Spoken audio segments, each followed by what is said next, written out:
미국 하원 공화당 소속 의원 54명이 미국 기업들의 차별적 규제를 즉각 중단하라고 한국 정부에 요구하고 나섰습니다.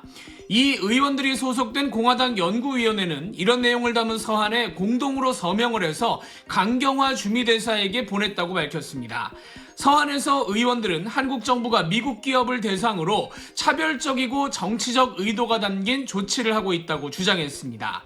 특히 쿠팡을 예로 들면서 한국 정부가 민감도가 낮은 정보 유출 사건을 구실로 범정부적 공격을 가하고 있다고 적었습니다. 이런 조치로 미국 경제가 10년간 5,250억 달러 손실을 입을 수 있고 중국에 주도권을 내줄 위험도 있다면서 미국의 경제와 안보 이익에 영향을 미친다는 논리로 이어갔습니다. 그러면서 한국이 동맹국의 의무를 다하기를 기대한다고 서한을 마무리 지었습니다. 공화당 연구위원회는 총 190명 안팎 의원들이 가입한 것으로 알려진 여당 공화당 내 최대 규모 보수 성향 싱크탱크입니다. 미국 측은 SBS 취재 결과 이미 지난달에 우리 정부의 김범석 쿠팡 INC 이사회 의장을 출국 금지하거나 체포, 구속 등이 없도록 조치해달라는 요구를 해온 것으로 확인되기도 했습니다.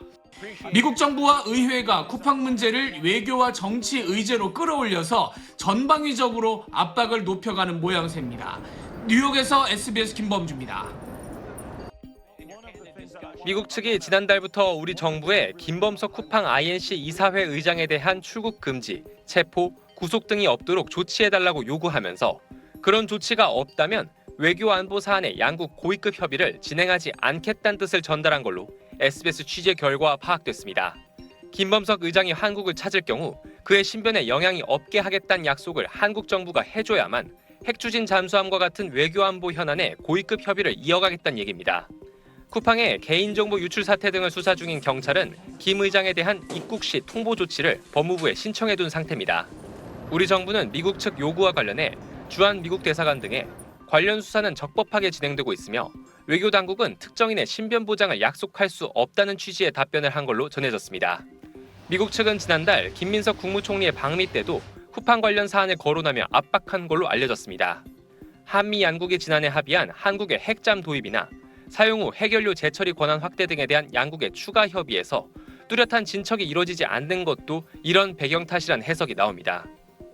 개별 기업 이슈를 외교안보 현안에 연계하는 미국 측 움직임이 한미 관계에 어떤 영향을 줄지 우려도 커지고 있습니다. SBS 강민우입니다.